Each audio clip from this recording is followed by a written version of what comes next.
The High Executor of Varnix Prime leaned forward, his spiked shadow stretching across the obsidian council table. Human territory? He scoffed. They don't even respond to transmissions. They bark once a century, then vanish. Ghosts with delusions of sovereignty.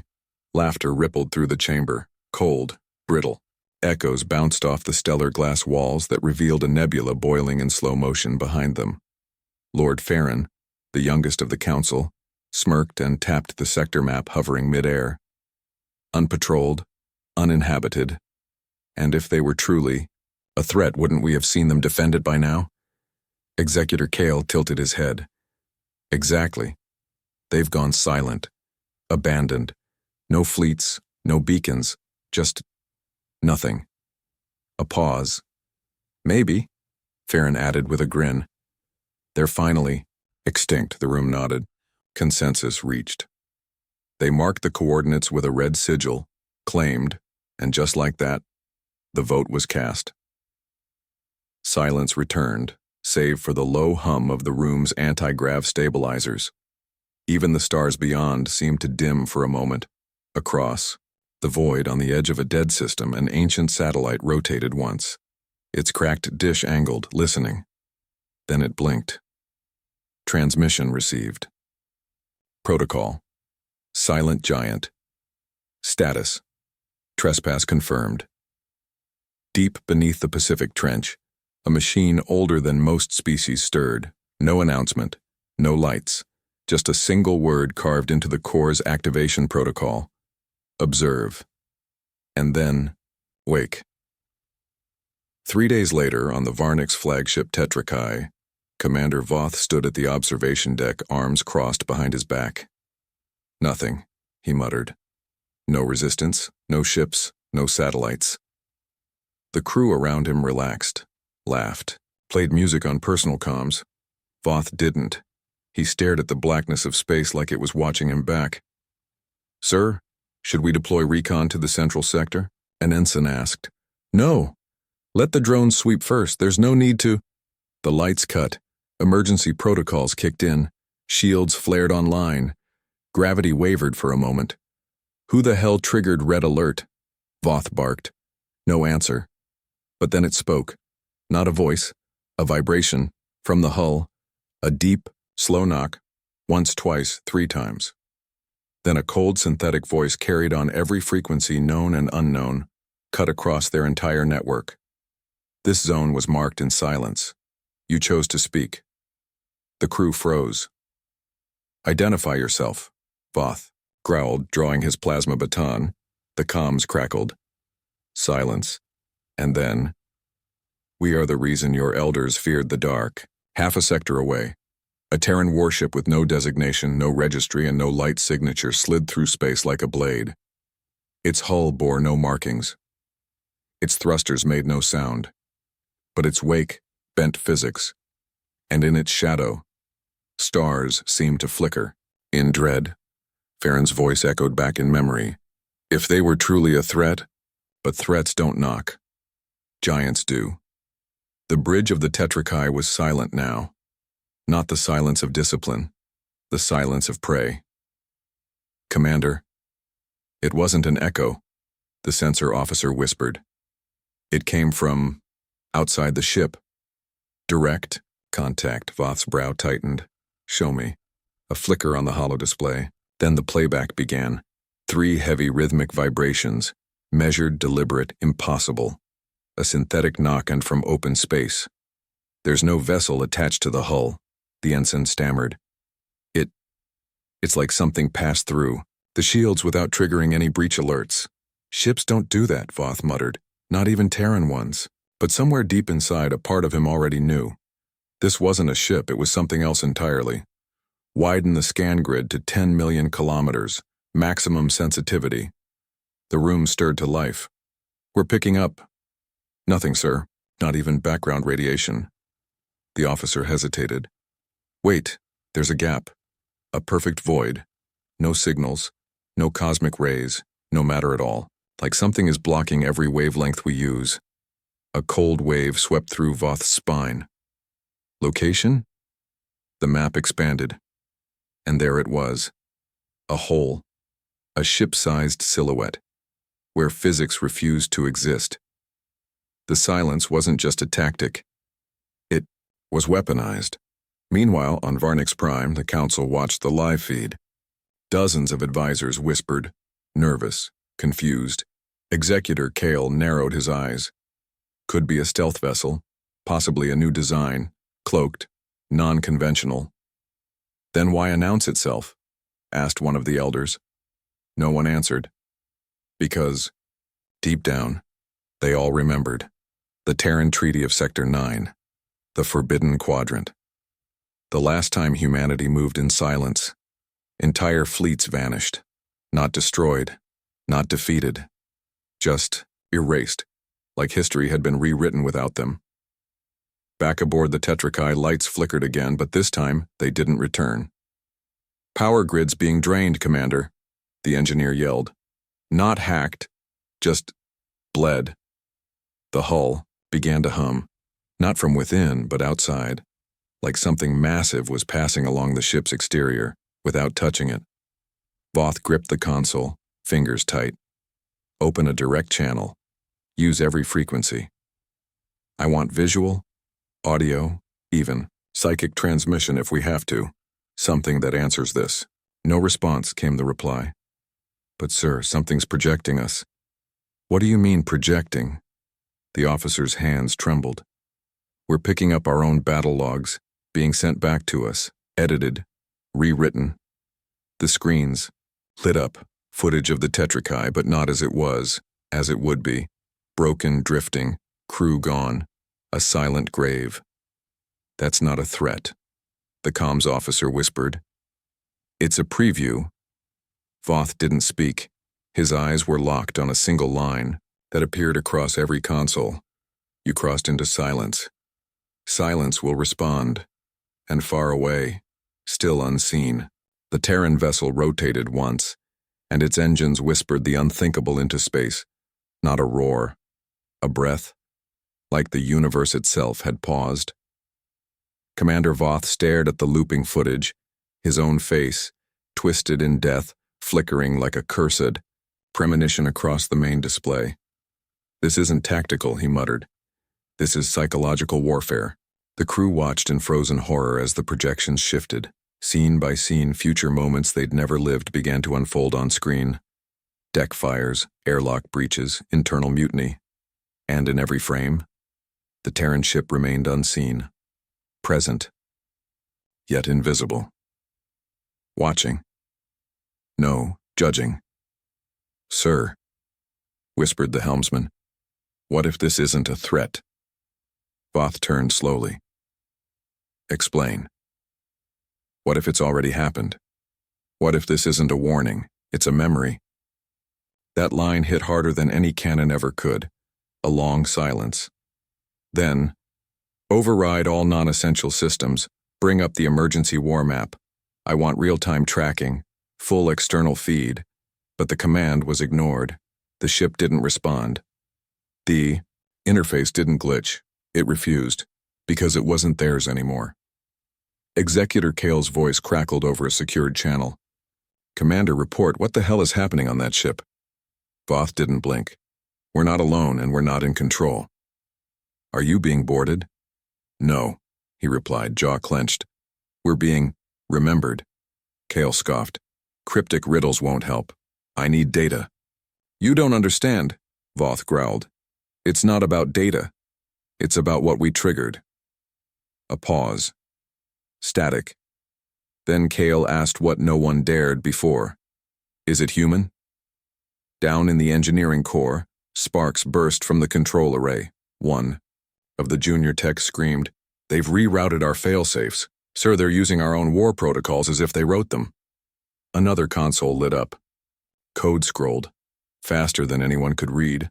Lines of Varnix military doctrine, rewritten in real time, as if someone had dissected their culture, their logic, their rules of war, and replaced them with primitive chaos, randomness, brutality.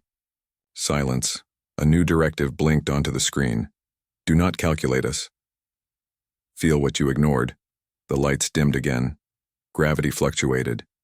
Oxygen levels dropped, then surged. No attack, just reminders. Reminders that control was a myth. "Commander," said the sensor officer, voice cracking. "The object just moved." Voth turned. "Moved?" "Yes." "It turned. And that void? It's growing. How big? A breath.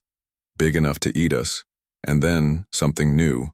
Sound, not transmitted, but heard, across the hull, across the bones, across the mind.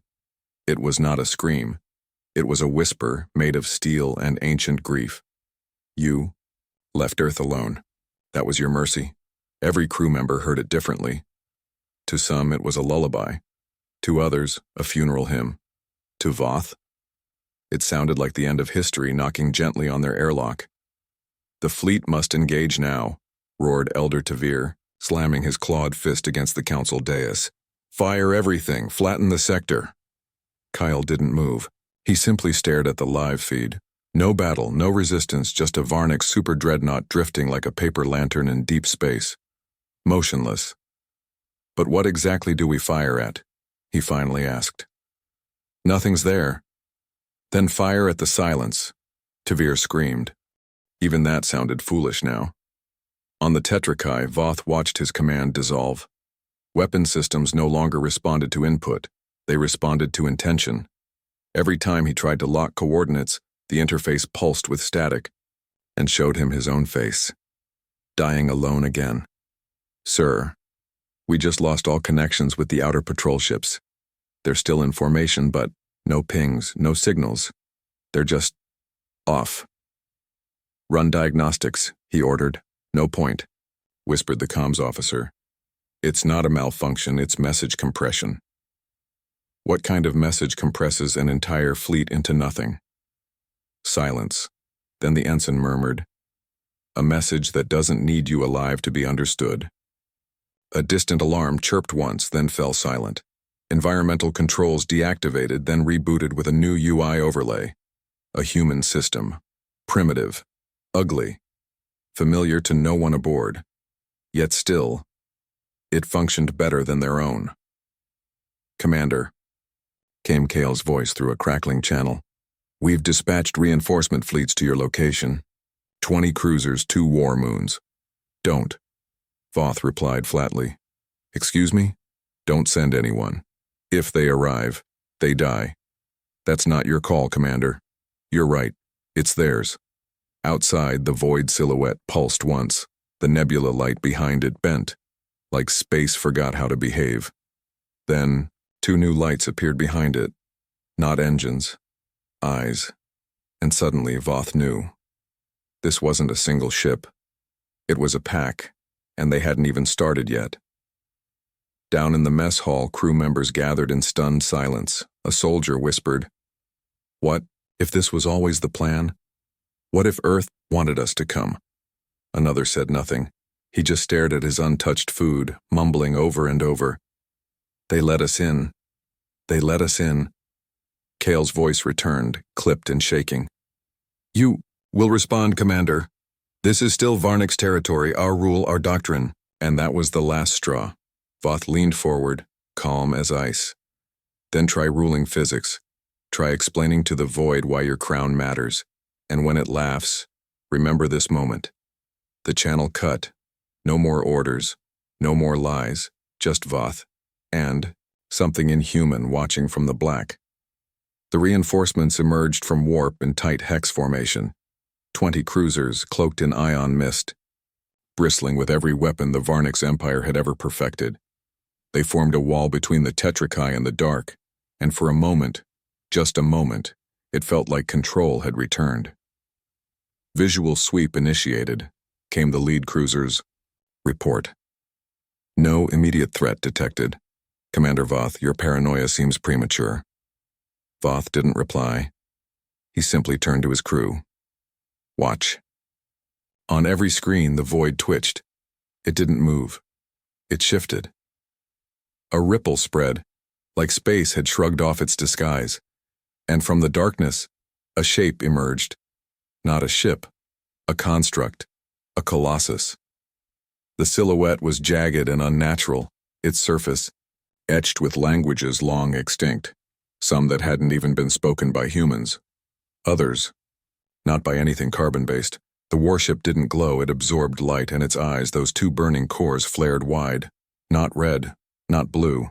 White, the color of ancient fury. One cruiser fired first, reflex, panic. The blast streaked through the dark, bright, loud, arrogant. It never landed. Instead, it stopped. Mid-space, like the laws of motion had been rewritten at that moment. And then, the beam was returned. Backward.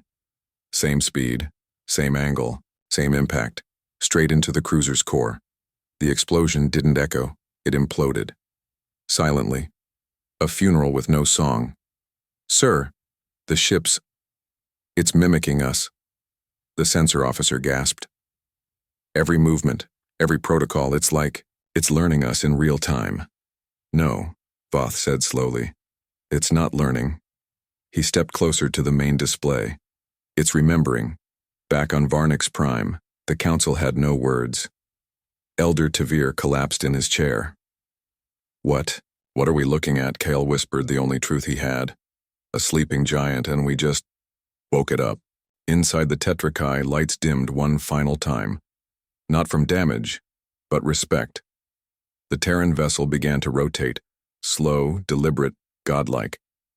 Underneath its hull, vast channels opened, no visible weapons, no moving turrets, just pure, dormant pressure as if space around it had weight now, the kind that bends minds. "Commander," said the youngest ensign, "is that thing talking?" Voth nodded. "It's showing us. What comes next?" "What is it showing?" Voth exhaled. The end of forgetting. The Tetrakai floated in unnatural stillness. The silence no longer felt like absence. It felt like presence. Alive. Watching. Thinking. And then, remembering. It started with whispers. Not over comms. Not through systems. Inside minds. One by one, crew members began to hear things. "Sector 19, we told them to stay away. Their last words weren't screams, they were apologies. Don't wake it." Voth gripped the rail tightly, veins bulging. "Report, what am I hearing?" The medic trembled, eyes wide. I just remembered something, sir." "What?" "My mother, telling me never to go near Earth." "Your mother's from Zorith." "I know. That's why it doesn't make sense. She died before I ever heard of humans." Another officer stepped forward. "I remember seeing that ship.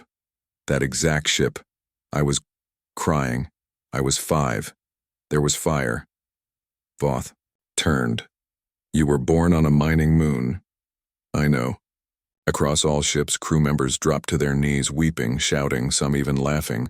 Not from pain, from recognition, as if the Terran ship had reached inside their memories and added itself. On the Council's throne world, panic spread. "Why? Are they all breaking down?" Elder Farron snapped. "Are they under attack?" Kale shook his head. "No, they're being shown something older than war." He leaned closer to the live feed, his face pale. "They're being forced to remember things they were never taught." Inside the Tetrakai, a deep hum vibrated through the deck plating. Not mechanical. Biological. Like the ship was breathing, and with each pulse the lights flashed with a rhythm that felt disturbingly human. "Commander," whispered the AI interface, "I cannot shield the crew's minds. The intrusion is conceptual. Memory layered. It's poetic. Explain." "It's rewriting what we believe we lived."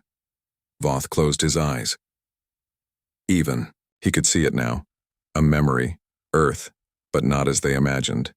No cities, no monuments, just a broken field, and a figure, alone, standing, bleeding, smiling, and whispering. "We don't need warnings. We leave memories." Back in reality, the void ship's hull pulsed again. Not light. Emotion. Grief. Vengeance. Patience. A weapon humanity had perfected. Silence. sharpened into fear. Voth finally spoke. "I think I understand." "Understand what, sir?" the ensign asked, barely able to breathe.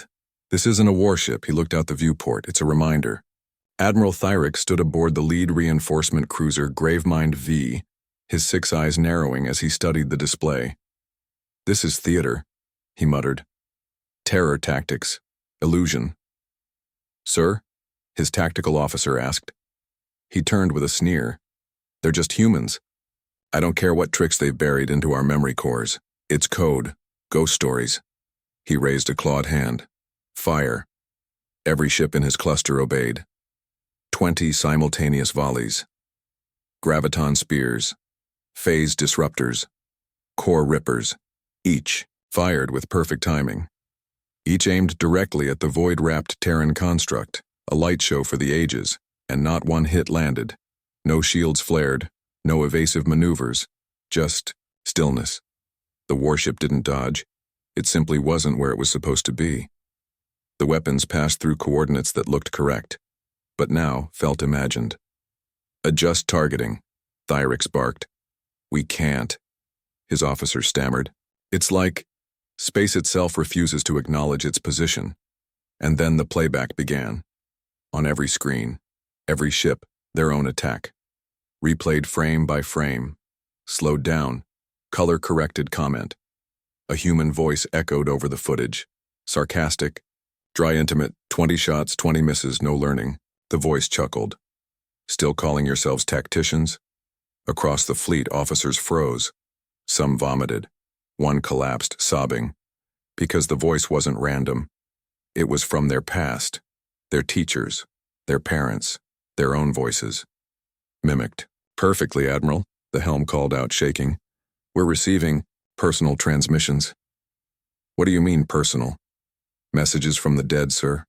Friends. Family. People are long gone." Thyrix's lips curled back. "How?" "We don't know. They're not real. Just replicas. We are your regrets," the ship whispered across all decks. "We wear your shame like armor." On the Tetrakai, Voth stood as the chaos unfolded. "They're not trying to destroy us," he said quietly. "They want us to see ourselves before we fall." "Why?" the ensign asked. "Because that's worse." Outside, the Terran ship finally moved, no weapons drawn. It just approached. Slow, majestic, and behind it, another shadow stretched.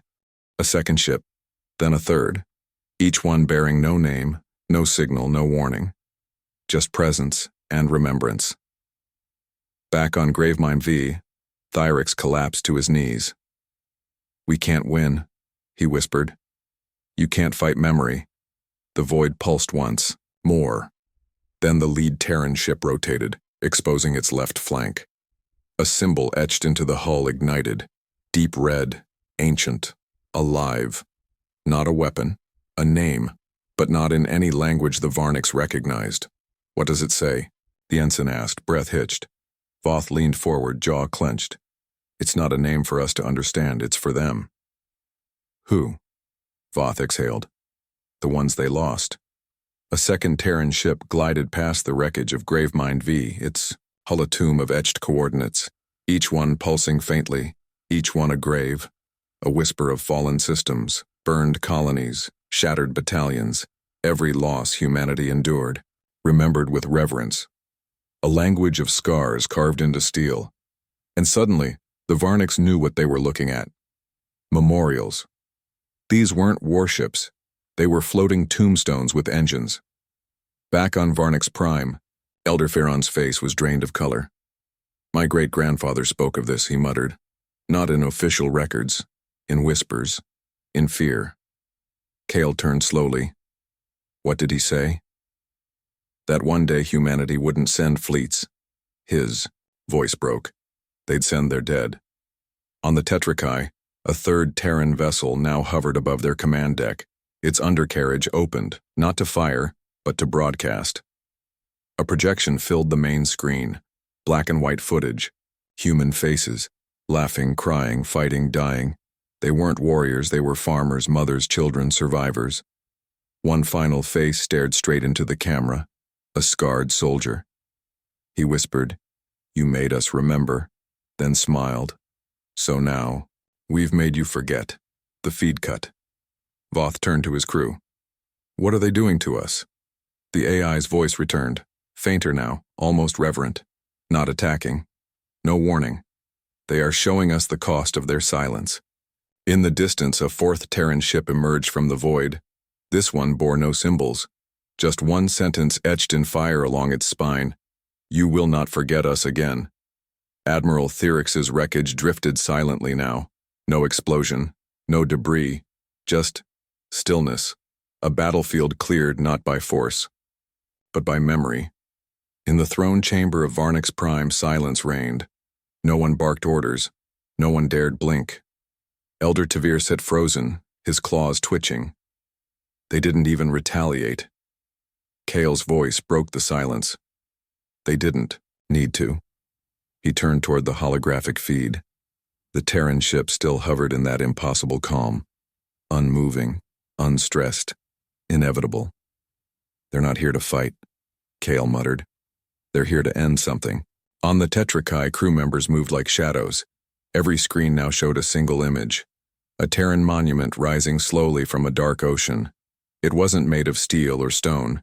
It was made of wreckage, alien weapons fused into it, enemy hulls. Glory. Repurposed into warning, and across it carved deep into the spine of the structure.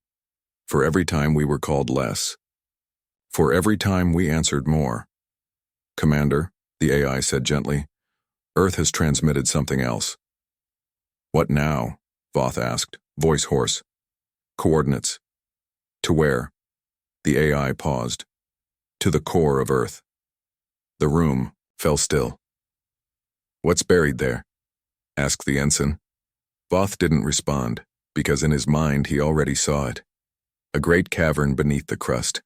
Dark, quiet, full of machines too old for blueprints, and one single phrase painted in bold human script: "Only wake us if they forget what we are." Back on the council world, Kale stood slowly. "There's no victory here," he said. "No peace either," Farron replied. Kale shook his head. "That's not what they want." "Then what do they want?" Kale stared into the void feed where Terran ships drifted like gods mourning their own dead. "They want to never be forgotten again." In deep orbit above the exclusion zone, sensors failed. Stars blinked out, not destroyed, eclipsed. Something colossal was rising behind the Terran fleet. It bore no lights, no engines. It didn't move by thrust. It moved by will. It wasn't a ship. It was a presence. Something humanity built and then buried, because even they feared what they'd created. Voth whispered, barely audible. "They gave the galaxy peace." He turned toward the bridge windows, eyes damp. "And now, they're reminding us what the price of peace really was." The stars went silent, not dark, silent, as if they too held their breath. Behind the Terran vessels, the shape took form. It was not smooth, not streamlined, not elegant. It was monolithic, a structure built from the bones of wars no one remembered. Thousands of towers spiraled out from a central core like jagged ribs. Along each surface, etched with white fire, were names. So many names, not generals, not ships, just people.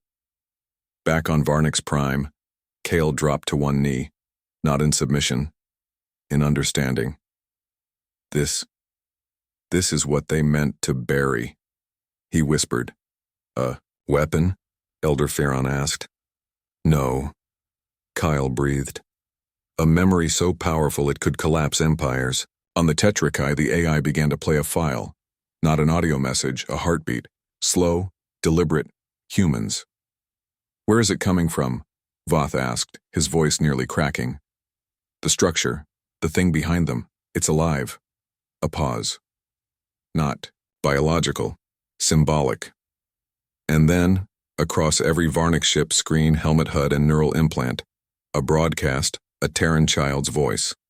No war cry, no hatred, just soft, unfiltered innocence. "They told us to be quiet, to be humble." They said, "The stars were for the wise. But we were never quiet. We just waited, and when they forgot who we were, we built a reminder. Across the galaxy, signals cut. No threats followed. No demands came. Only the message burned into every system. This is the last time we whisper. Remember us properly, or not at all. Then, as slowly as they arrived, the Terran ships began to vanish, one by one. No jump signatures, no trails, just absence, like the stories they came to reclaim. Back in the Varnix war archives, entire systems auto-purged. Historical records erased themselves, not by hack, by permission. Because when memory is corrected by the one who owns it, it stays corrected. Voth stood at the bridge watching the void return. Are they gone? The ensign whispered. Voth nodded. For now. Another pause. And what do we do? Voth turned slowly. We remember. Far below Earth's crust, beneath the silence and centuries, the heartbeat stopped, and the vault was sealed. Not forever. Just until they're forgotten again.